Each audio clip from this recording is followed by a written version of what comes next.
right, it's another beautiful Friday. I skipped last week because I had just kind of a crazy week. But we're back this week with another episode of 7 Minutes with Jesus. We're picking up where we left off 2 weeks ago, and that is in the Gospel of John, verse 19, and we're going to go today through verse 29. We'll cover about 10 verses today.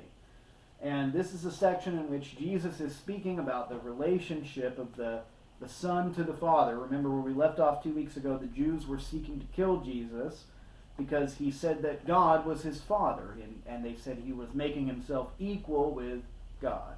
Okay, so let's read John chapter 5, verse 19 through 29. So Jesus said to them, "Truly, truly, I say to you, the Son can do nothing of his own accord, but only what he sees the Father doing. For whatever the Father does, that the Son does likewise. For the Father loves the Son, and shows him all that he himself is doing, and greater works than these he will show him, so that you may marvel. For as the Father raises the dead and gives them life, so the Son gives life to whom he will. For the Father judges no one, but has given all judgment to the Son, that all may honor the Son just as they honor the Father. Whoever does not honor the Son does not honor the Father who sent him. Truly, truly, I say to you, whoever hears my word and believes him who sent me has eternal life. He does not come into judgment, but is passed from death to life. Truly, truly, I say to you, an hour is coming and is now here, when the dead will hear the voice of the Son of God, and those who hear will live. For the Father has life in himself, as he granted the Son also to have life in himself. And he has given him authority to execute judgment, because he is the Son of Man. Do not marvel at this, for an hour is coming when all who are in the tombs will hear his voice and come out. Those who have done good to the resurrection of life, and those who have done evil to the resurrection of judgment." Okay, so there is a lot of stuff we could talk about here, and we're really straining to cram this all into 7 minutes. But let's go back to verse 19 and 20. Jesus is explaining his relationship with God the Father, with Yahweh, the God of Israel, the God of the Jews of his day. And so he's doing so by explaining something that we can all understand, which is how a son relates to his father. So the son, we've all seen sons emulating what their fathers are doing, and this is what Jesus says: the Son can do nothing of his own accord, but only what he sees the Father doing. For whatever the Father does, that the Son does likewise. And he says the Father loves the Son and shows him all that he is doing. And then he says, greater works than these he will show you, so that you may marvel. So greater works than what? Well, greater works than what we talked about 2 weeks ago, which was the healing of the lame man by the pool on the Sabbath. And this got the Jews very angry because Jesus was laboring on the Sabbath. Well, Jesus says, you're going to see even more amazing things than these, so that you will marvel.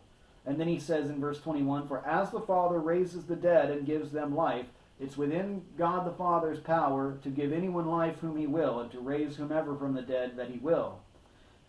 So also the Son gives life to whom he will. So Jesus, or the Father and Son, are equal in power. The Father has given the Son authority to give life. And the Father judges no one, we see in verse 21, but has given all judgment to the Son. It's not that there's going to be no judgment, but rather that the judging authority has been given to the Son. It has been given to him, in verse 23, that all may honor the Son just as they honor the Father. And whoever doesn't honor the Son doesn't honor the Father who sent him. So judgment has been given to the Son so that we would all honor him, and through honoring him, honor the Father. And then in verse 24, he says, whoever hears my word and believes him who has sent me, and that word believe doesn't just mean believe in, it means trust. So whoever hears my word and trusts him, who's him that sent Jesus, the Father, Yahweh, whoever hears my word and trusts him who sent me, has eternal life. He does not come into judgment, but is passed from death to life. So notice the way that Jesus describes dying, if you are someone who's put their hope in the Father. You pass out of death, which is this life, into your true life, into real life.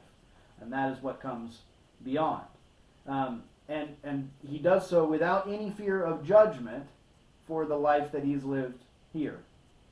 And then he switches on that note to the coming resurrection, which Jesus states in no certain terms will happen. He says in verse 25, "The hour is coming and is now here, when the dead will hear the voice of the Son of God, and those who hear will live." The hour is coming and is now here. That's interesting. We think of Lazarus. We think of also those who were raised from the grave at the death of Jesus on the cross and who came into Jerusalem and were seen by many. There was a precursor resurrection at the crucifixion, and the resurrection of Lazarus serves as a sort of precursor as well. And of course, Christ's own resurrection from the dead, we're told by the Apostle Paul, also serves as a first fruits for our resurrection. We will be raised in the same way that he was. So the hour is coming and is now here when the dead will hear the voice of the Son of God, and those who hear will live. For the Father has life in himself, and when he says the Father has life in himself, it means the Father doesn't require anyone else to sustain his life. The Father's life is self-sustaining, self-begetting. And so he has also granted the Son life in this same way. He has self-sustaining, self-begetting life in himself. And so so the Son is divine in that way, and he gives us access to the divine through himself.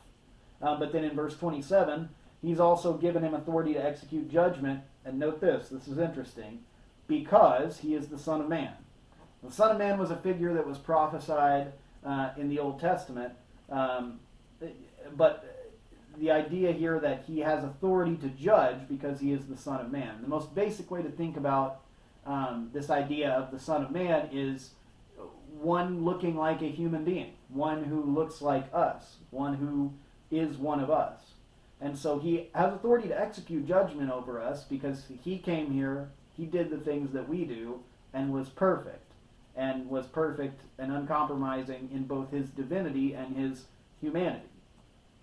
"Do not marvel at this," he says, "for the hour is coming when all," this is now speaking of the final resurrection, "when all who are in the tombs will hear his voice and come out, those who have done good to the resurrection of life, and those who have done evil to the resurrection of judgment."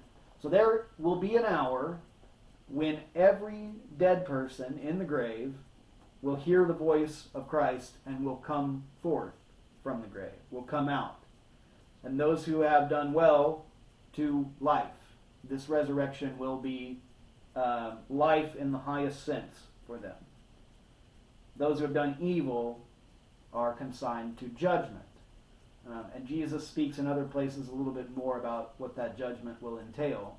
But I think it's enough for us today to note that the things that we do in this life echo into the next life.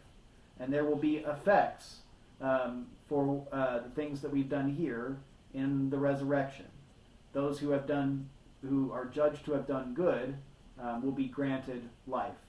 Those who have not will be consigned to judgment.